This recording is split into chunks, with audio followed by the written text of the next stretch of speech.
All right, so welcome back. I hope you had a good break. Spent mine traveling. I'm really exhausted, but it was a good week. So we're gonna start slow here, and so this is the mid-semester, midpoint of the semester. You got your first exam. As I told you, the average was 90, which I think is pretty good. I really feel the test was not designed to be just difficult. It was designed to see if you had an understanding. So despite a very high average, I still can see some people that are struggling, just a few. But you know, the test doesn't need to be hard to understand if people are studying or not. So I think everybody is pretty happy with the test. So this is my grading now. I know that this is unusual for you because in here there's no midterm evaluation. But I like to do these things because I like to improve my part of the work as well. So this is just statistics about what you guys told me about the class, and I really appreciate your input. The other thing is there's still a few missing here. So if you want your 5 points of bonus, I mean, just send me something because the TA is keeping the list, and there's still, I don't know, 6 people missing or so. So I would give it another week after that. I don't think I will assume that you don't want those 5 extra points. Whoever has not done it, I don't know. I have no idea. I don't see your individual ones. She just sends me these, and I have done another page with all the comments collected. So this is the way I look at this. This is actually from my previous job. I created these from. These are not the questions that you will get at the end, and you know that. But I think these are very important for me. So when I evaluate myself, I look at these averages here. And everything below 4, I don't like it that much. So that's really where I put the red, meaning, okay, there are some people here that have some concerns, and I need to do something to address those concerns. That's the way I look at this. And so when you usually have someone in the 2 or 1, that means that this number goes below 4. And so my concerns from my point of view, well, this comes up in the comments. I guess the reason why this is below 4, which is still pretty good, it's close to 4, but it's because many feel like homeworks would be a better way to address this class. Having homeworks that prepare you to the exam. But I really hope that at this point, once you've seen the first exam, you feel like, okay, this guy is not going to trick me with the test. He's not going to give me surprises. He's just going to test my knowledge. That is really my point. And I reiterate on my philosophy that this is a graduate class, and I assume that all of you at all different levels are doing research. So no one is going to bring you to the final answer of your research hand in hand. And so that's why I don't give you homeworks. You have plenty of problems in the book, and you really should come to office hours if you feel you need more homeworks. So I'll give a suggestion about how to address this issue of not enough homeworks, if you like. Again, I'm not going to change the syllabus at this point because that would be unfair, if not illegal, probably. But I suggest that we use my office hours to do more homeworks. I can even record my solutions of whatever I do during office hours and give you those videos if you want. But again, you're graduate students. You should take the initiative to, you should poke me to do problems that you want to solve, because I do solve specific ones here that are designed to show how to use the concepts that we study. There's so much we can do in these hours that we're given. So the pace of the class is not appropriate. I think it's funny enough that I see probably 2 people here, and going through the comments, I have the feeling that some of you, well, 2 is not a big portion of the class, but some think that we're going too slow. And I'm fine with that. I'm fine with a comment telling me you're going too slow. I would rather have that than people telling me you're going too fast. And that's why I give you 24 hours for the test, because this is not a competition of getting there first. It is a competition of learning, even if it takes. I'm sorry? We're already in chapter 5.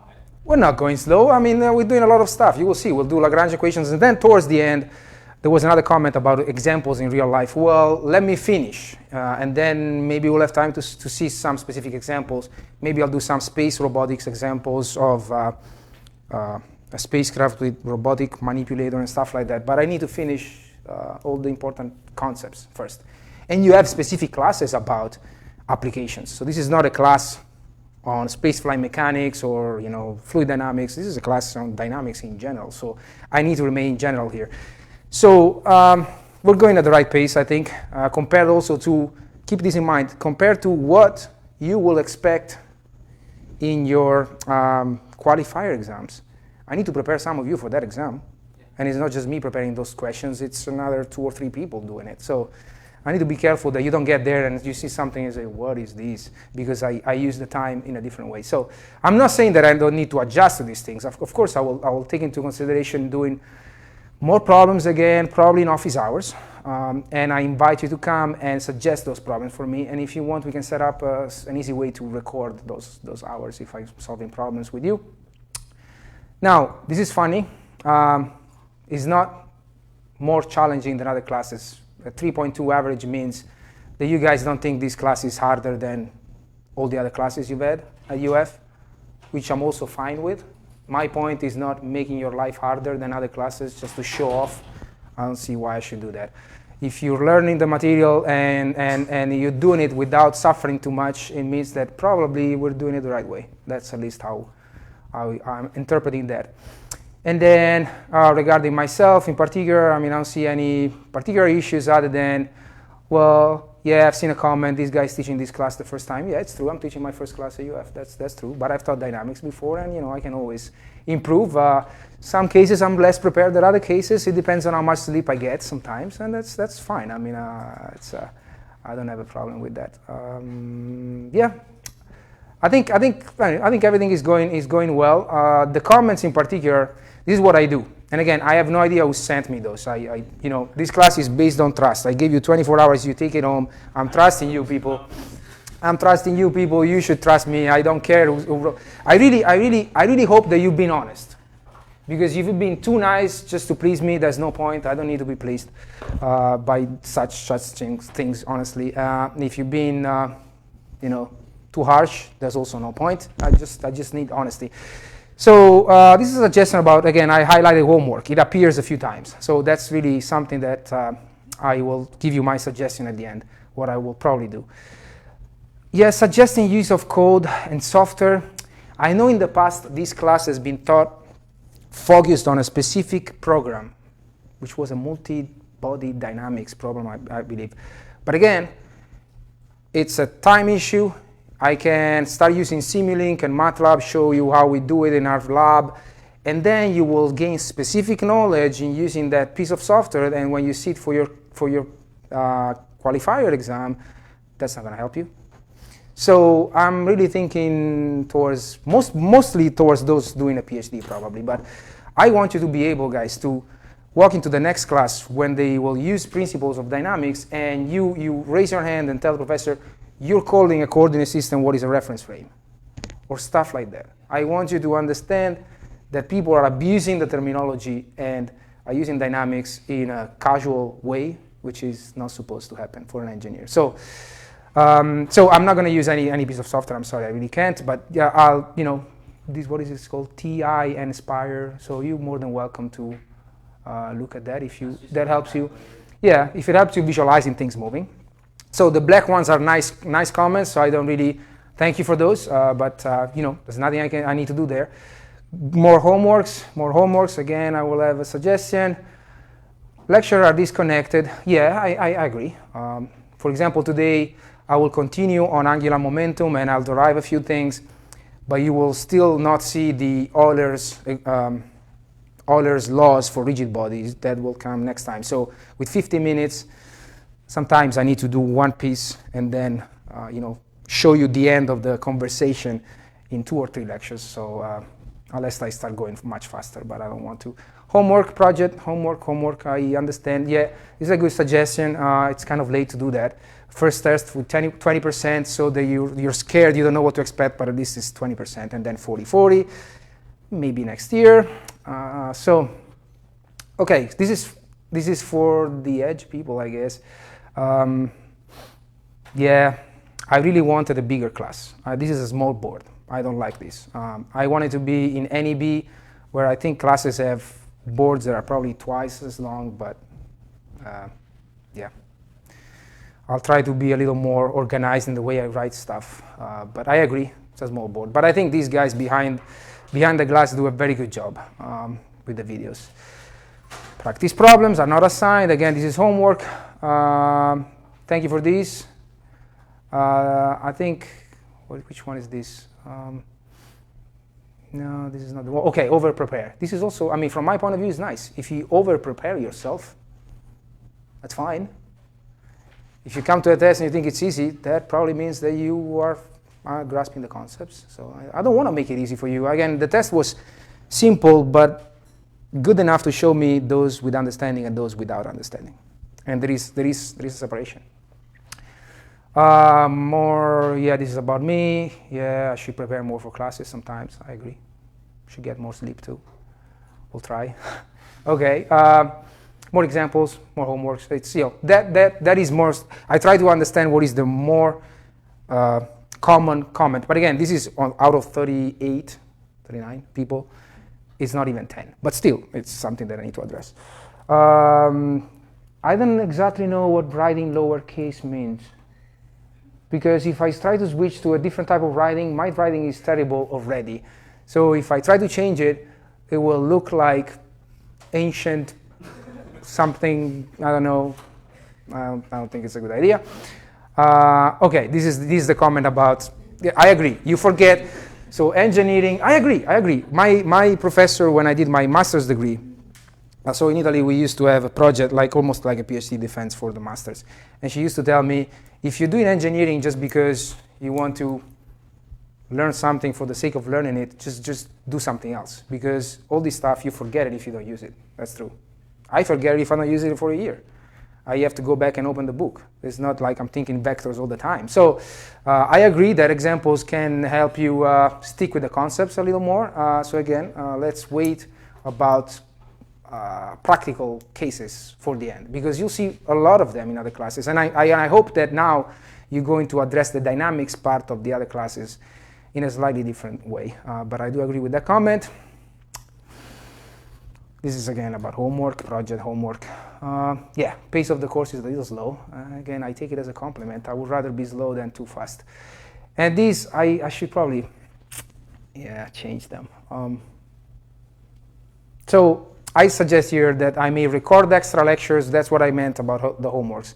During my office hours, I still want someone to be there. I'm not just going to sit there and do more problems and record myself. That's not going to work. I want you guys to be proactive. If you're not proactive at this point, then you made a mistake to choose a PhD. I'm just being honest with you, or a master's or whatever that is. But I really hope that at this point you feel comfortable that what you expect on the test is not something completely unrelated to what we study here. I hope that's the general feeling. There was someone who said, and I'm not trying to, attack people at all here. I'm just making comments. The current ideology that graduate students should just work all the problems in the book on their own is not a very effective way of handling a class like this. Well, this is my first comment. When you have a statement like that and you are a research student, every statement you make, you should justify it. That's my recommendation. If you tell me that that's not the way to handle the class, you should suggest an alternative. So that's my recommendation in general. And I never said that you have to solve all the problems. Again, we go back to the fact that we're all different. If you understand the concepts with one problem that you solve by yourself and you're fine, good for you. If you need 100 problems, that is fine. I'm not that fast. I need more than one problem to really grasp a concept. And that's why I don't give you a test for 2 hours. I give you the 24 hours. Because I don't need to rush anyone at this point. I'm treating you as colleagues. I'm just being honest. I just treat you as if you were my students in my lab. So this is just responding to the over-preparation. If you over-prepare, it's great. If you solve problems that are much more complicated than what you have in test, well, it's wonderful. And going faster is not really something that I'm willing to do. We're going to cover everything that we need to cover in the time that we have. So I don't think there's a point in doing that.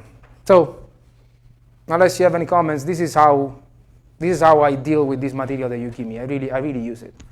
I'll try to use it. And the only change that I really see here is, well, try to be a little more organized on the board, maybe. And how about you come to office hours and you come with problems, or I can pick them for you. I can pick them from the book, but come. Just use those hours, because there's so much time I have here.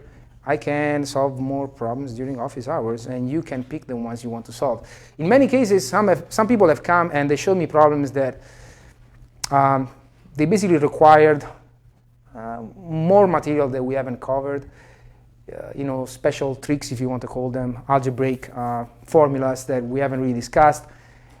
And I told those people, okay, this is how they're doing it in the book, but you should never expect something like this. It's good that you know how to solve it.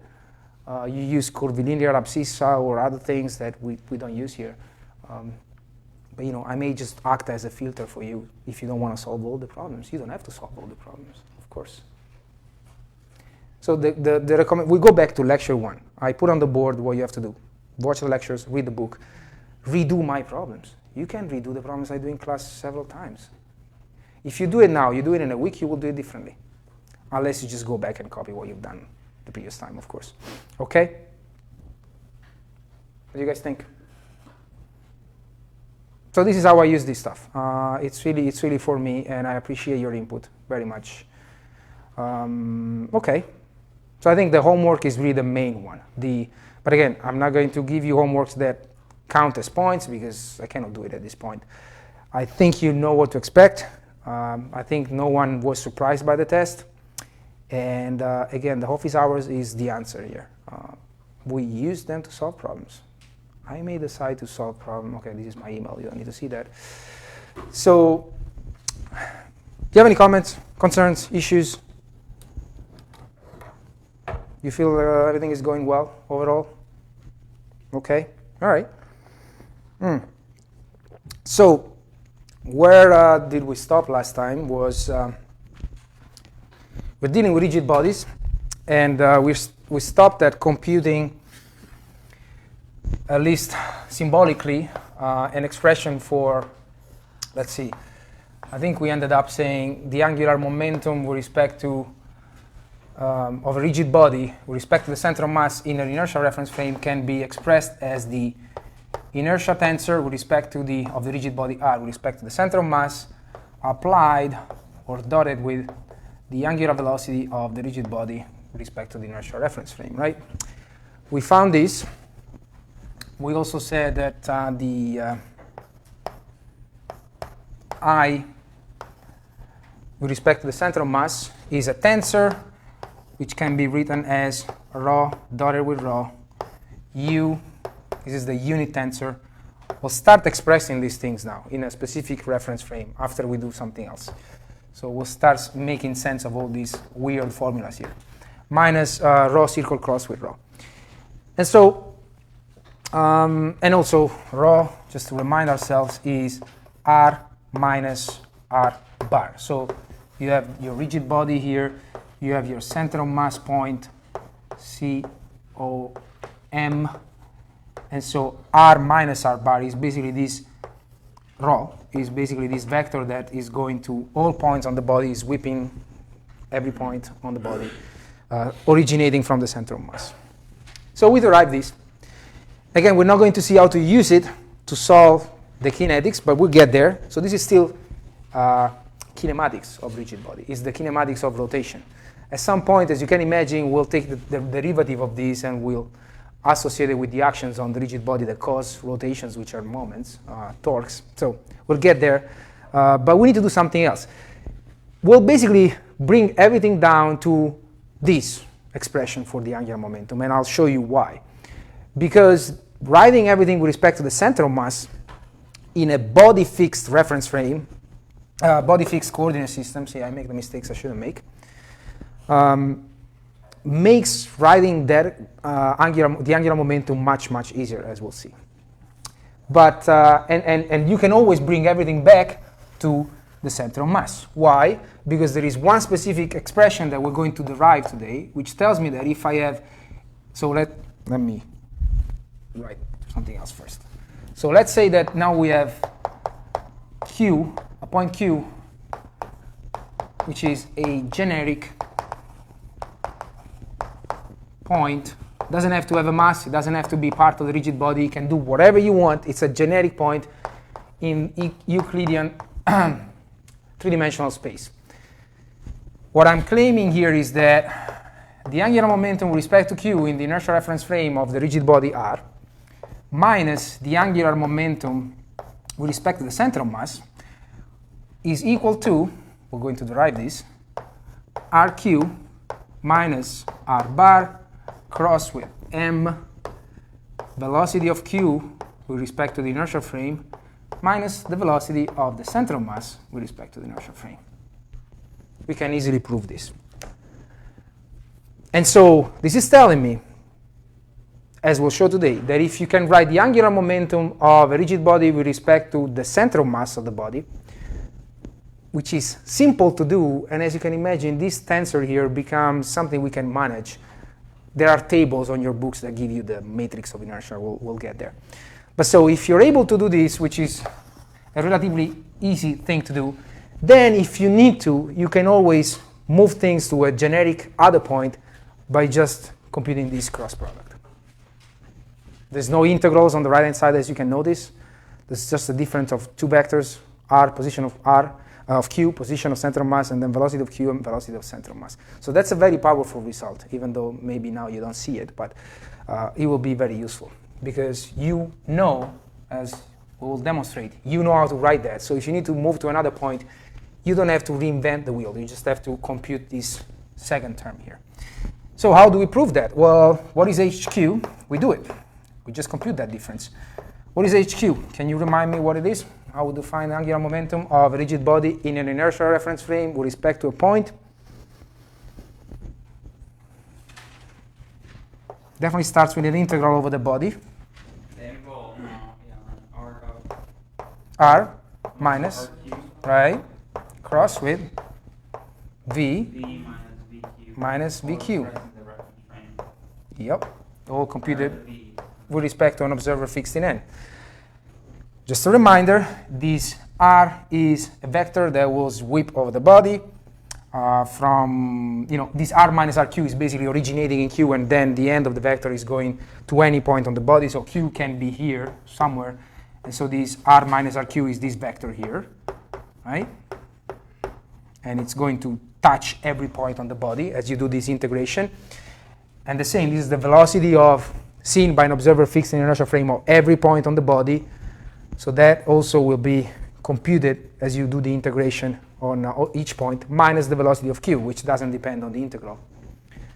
OK, so that's h with respect to q, and then h bar. I hope we can finish this today, otherwise it's fine. We'll finish it next time. Is the same. The difference is that instead of RQ, I have R bar, and then instead of VQ, I have V bar in the M. Well, let's do it. Let's do that. So I'm sure we remember these. So guys, if you see me jumping around the board a little too much, tell me. I'm going to try to go from one side to the other, if possible. OK, so let's just look what's inside the integral and try to simplify that. So I'm going to compute this cross product and subtract these other cross product. That's what I have up there.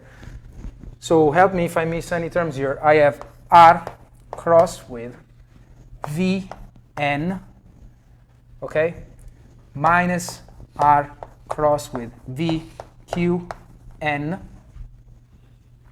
and then minus RQ cross with Vn.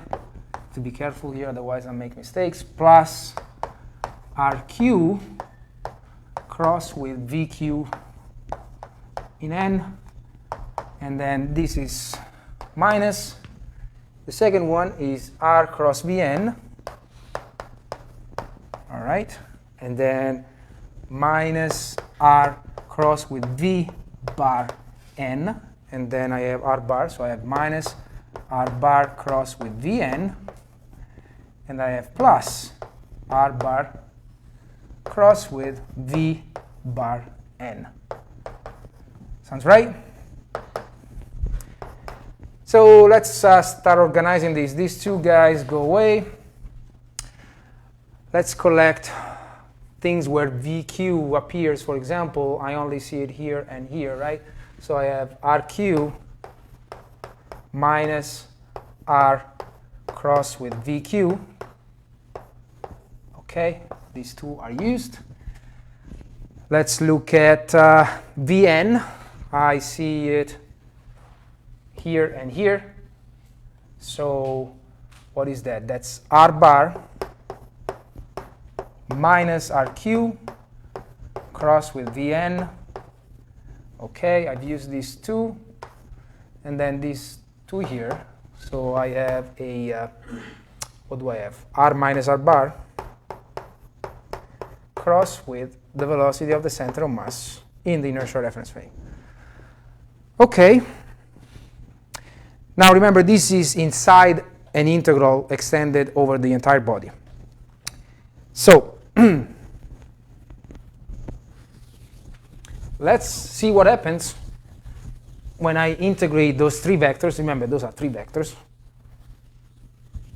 over the body. We shall remember the definition of center of mass and its velocity. So what do you get if you do this?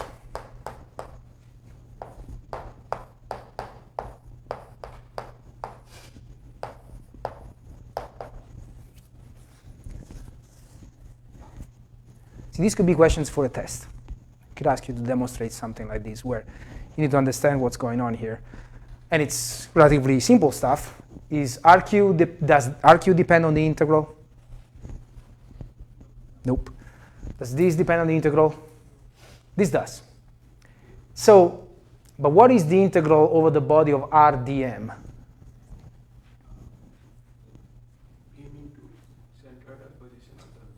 It's the position of center of mass times the mass. You remember the definition of position of center of mass is integral over the body of this vector that sweeps over the body dm over the integral over the body of dm, which we also call the mass, right? Capital M, well, just m.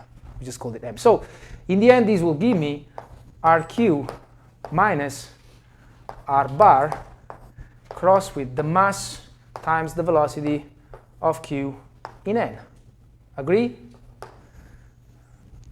Is this clear?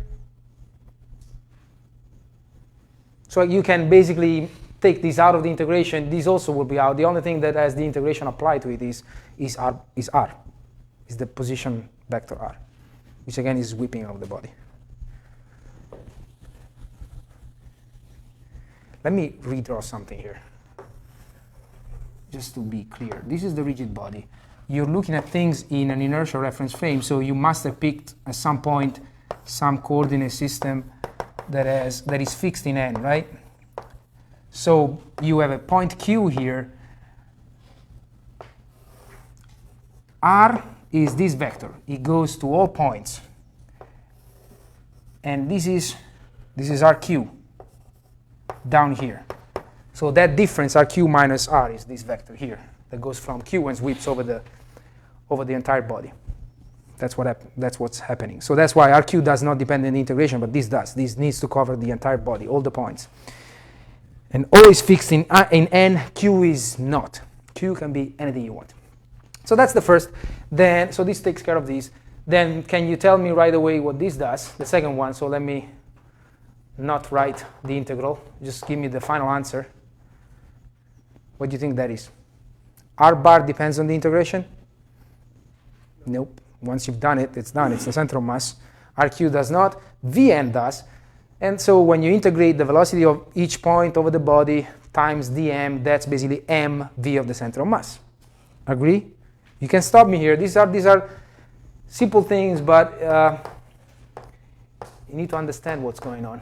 R bar minus RQ cross with m velocity of the center of mass in n. And then the third one down there, so I've just computed this. I've imagined that I put this inside the integration. This also, well, that's, bless you, really simple. It was coming. So R is the only thing that depends on the integration there. But if I do it, I get an R bar minus R bar cross with m v bar n. And so this is 0, right? Obviously 0. So I'm really left with these two things here. And if I reorganize them, I get exactly what I wanted to demonstrate. RQ minus R bar cross with mass VQ in n minus V bar in n. And this is h q in n. Again, q is any point minus h bar in n. So that's a very useful result. If you can compute somehow this, which we'll see, it's pretty nice to do it in the in a body fixed coordinate system, then any other point you can deal with it that way. And we'll also see what is usually called the transport. You've heard of these, the transport theorem. Parallel transport theorem is what we've done at the beginning. The parallel axis, it's transporting to another point. Parallel axis theorem, right? You're more than welcome to do it, but this is the way to go. It's much easier to do it that way, as we'll show you. OK, so that's demonstrated. We'll take it as a derived result that it's usually a good idea to keep in mind or have on your cheat sheet or highlight in your book, whatever you want to do. For you raise the 3D thing, shouldn't that be R bar instead of R, the one that goes from the center? That's not really the center mass. Nope. So if Q was R bar, then it would be a point. Well, no. This could be the center of mass. Which this? The point in R. No. That's just an arbitrary. No, it's a point. Yeah, it's a point P on the body. Center of mass could be just, here. Okay. Center of mass is obviously fixed with respect to the body. Okay, so let's focus on h bar now. Again, I'm going to rewrite h bar in n. We said that this is I bar of the body dotted with omega r with respect to n. And let's say now that we do this. We choose a certain coordinate system, which is fixed in the center of mass. So this is the center of mass of my rigid body R. And so I choose a basis, orthonormal, right-handed basis, which is fixed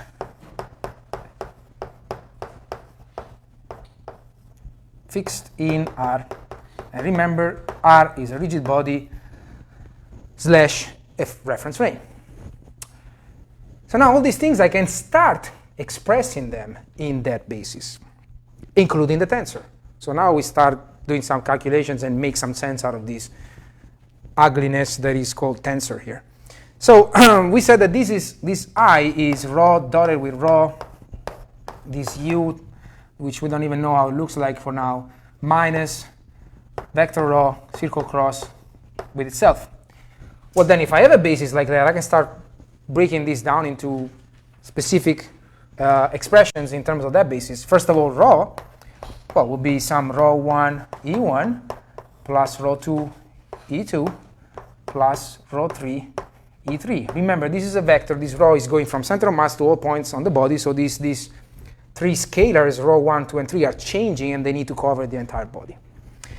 Now, U, double underscore here, the unit tensor, I said that this needs to be applied to any vector and give me the vector itself. And so I'm going to tell you what that is, and it's easy to show that to have that property,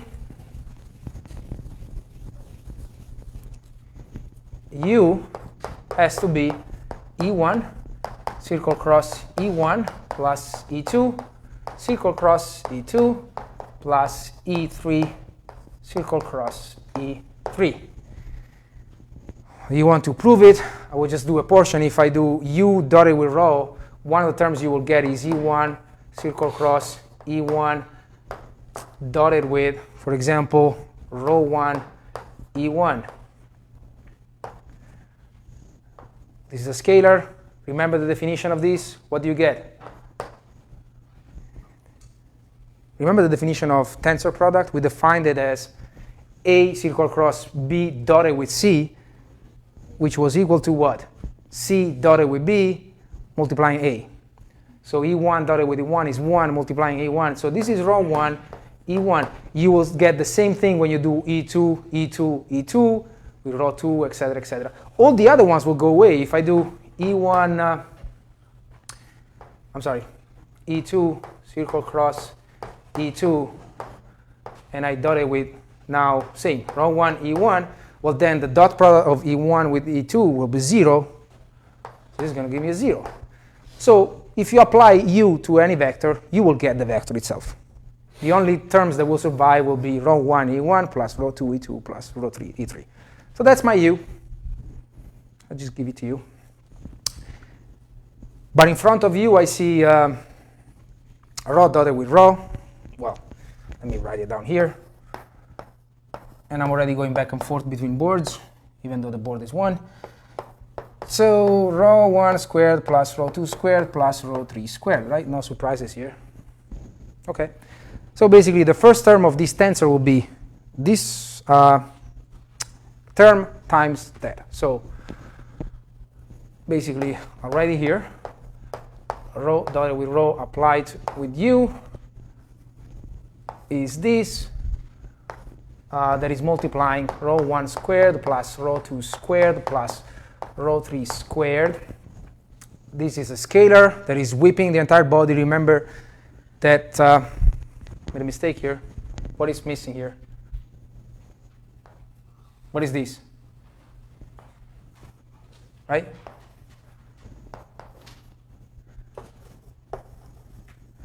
The actual I will be the integral of all these things. I just wrote what's inside the integral. But the tensor is the integral of all this expression with rho that is whipping over the entire body, right? Times dm.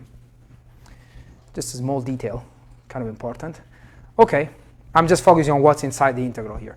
So that will be the first piece for now. And then the second one, let me erase this. It's going to be a huge pain. But we have to do it. What you want to do is rho 1 E1 plus rho 2 E2 plus rho 3 E3 circle cross with itself.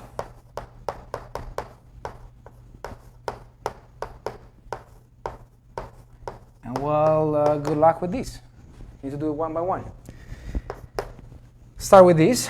You get rho 1 squared E1 circle cross with E1 plus, do with the second one, rho 1 rho 2 E1 circle cross with E2 plus with the last one, rho 1 rho 3 E1 circle cross E3. Then I move to the second one. I have rho 2 rho 1 E2 circle cross with E1. And then I have rho 2 squared E2 circle cross with E2. It's going up and down. Nice. Plus, second with the last one, rho 2 rho 3 E2 circle cross with E3. And then the last one is rho 3 rho 1 E3 circle cross E1 plus rho 3 rho 2 E3 circle cross E2 plus rho 3 squared E3 circle cross E3. So inside that integral, you will have this first term here minus this. Okay?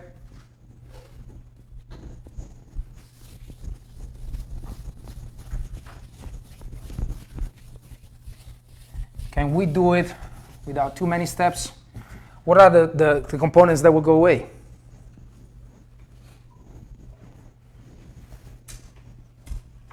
I see a rho 1 squared that multiplies E1 circle cross E1. So this will go away, right? Then rho 2 squared E2 E2. There's somewhere there should be something like that. This will go away. Remember, this is, I'm subtracting this. There will be a big minus in front of all these things. And then this last one will probably go away.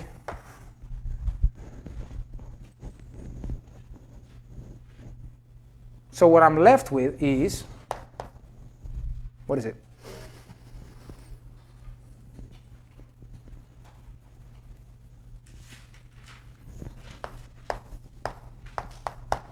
Rho 2 squared plus rho 3 squared is multiplying which tensor product?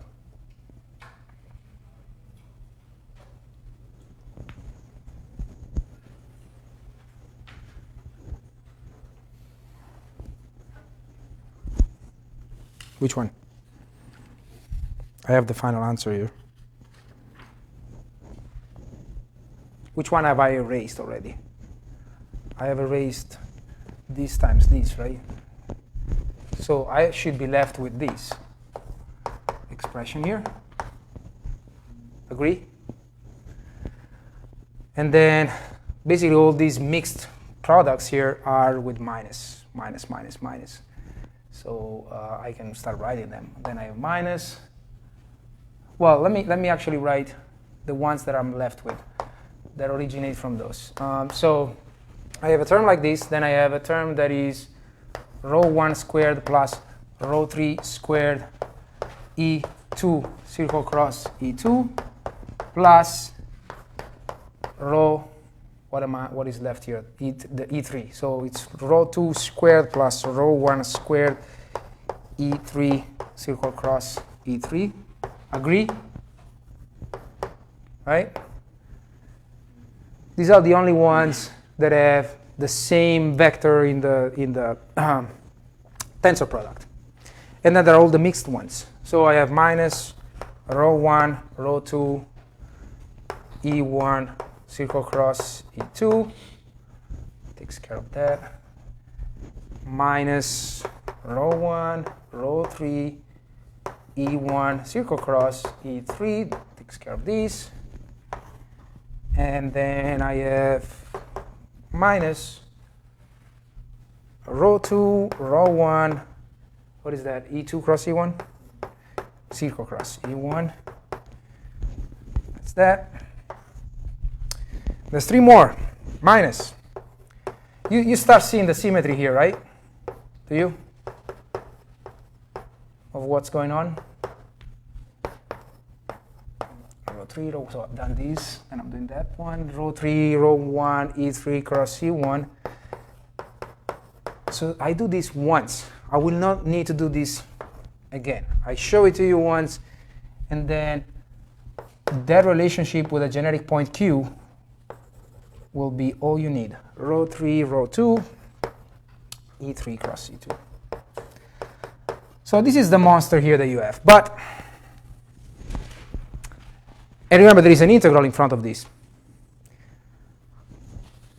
So what if I do the integration now of that tensor there? So that's the tensor which is inside the integral expressed now in a specific coordinate system. What happens to all these terms here when I do the integration over the body? Do E1, 2, and 3 change? They don't care. They remain the same. They are attached to the body. When you do the integration, they don't change. What do you think you will get from doing this, for example?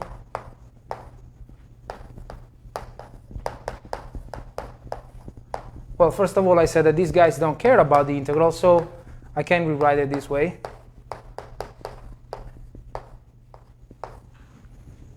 dm, so this is one thing here, and then I have E1 cross with E1, which is completely outside. What do you think this will look like? I don't want a specific answer. What can you tell me about this term here? Will it be a nice thing that I can compute?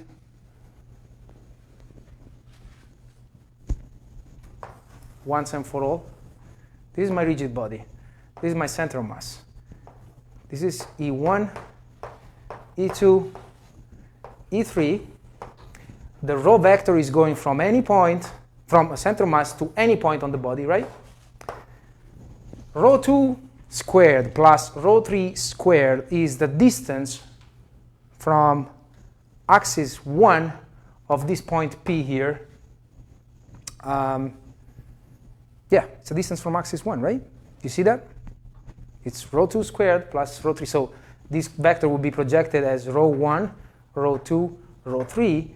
So if I compute this, this is the square distance of this point from the axis E1. And you do that integration times the mass of all points from axis, of all those distances from axis 1. And what do you think you will get? You will get a number, right?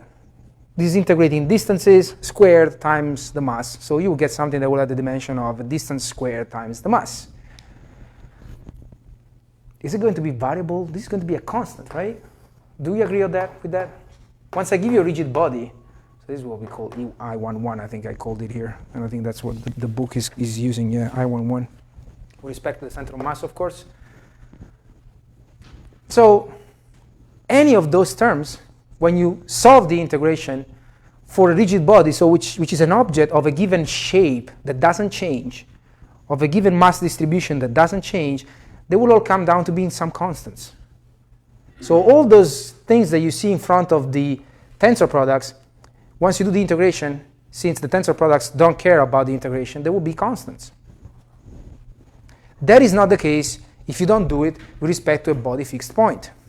Because if I do it with respect to a point Q here, which is doing God knows what is going around here, moving with respect to the inertial reference frame, you cannot do this. One moment that integral will be a number, the next instant in time will be a different number. These are these I11 and then the other ones, so we can write them down. I11, I22, these are with respect to the center of mass, I33. They are called moments of inertia. Unfortunately, it's kind of an abuse. But these are the integral of that. I already told you what it is. Squared over dm. And then the second one is the integral of ρ1 squared plus ρ3 squared dm. And then this is the integral of ρ2 squared plus ρ3 squared over dm. These numbers are what you find in all books for dynamics, where you have very specific shapes, disks, cubes, rectangles, whatever you want, planar shapes or 3D shapes, and they give you these moments of inertia with respect to the center of mass. They are calculated for very specific shapes once and for all, and you're happy with those. And you don't have to go back and compute them because someone has done it for you. So if you're doing things with respect to the center of mass, these are constants. These are great. You don't have to do it. So in this class, I'm not going to compute moments of inertia. They are there for you. They are in the table. So these are moments of inertia. And then we have the products of inertia here, which are all the terms that have the mixed, what is it called? Tensor products. Yep. So these would be, well, they are the same. I12, as you can see there, I12 is going to be, with respect to center of mass, is equal to I21. Well, and this is minus the integral over R of ρ1 and 2 multiplied dm. As you can imagine, all the other ones are the same. 1, 3 is equal to 3, 1 integral over the body of ρ1 and ρ3 dm. Notice the dimensions are the same here. It's a distance squared times mass. 3, 2 is the integral over the body of ρ2, ρ3 dm. These are constants. So you don't really, there's a minus in front of all of this. I put it in the first one. Okay. So these are products of inertia. So you start seeing that writing the tensor in a specific coordinate system means that you basically are looking at a matrix, right? I can put those numbers now. I have 9 numbers. I can put them in a matrix, right?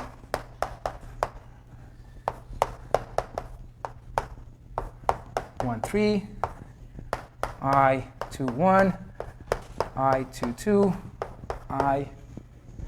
we're almost done here.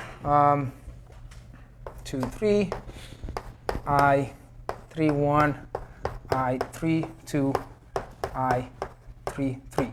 So this is what you've been using so far, the matrix of inertia. This is just expressing the tensor of inertia in a basis that I pick to be with the origin at the center of mass and fixed with the body. It is a representation of the tensor of inertia. Doesn't change the fact that that's a tensor and it's coordinate free. I decided to use this coordinate for now. So this you compute once and for all, and so you can write H using the matrix of inertia if you want. these constants, they compute once and for all. And then next time we'll see what you do if, for some reason, in some problems, you don't want to use the center of mass, you want to use another body fixed point. So we'll finish it next time.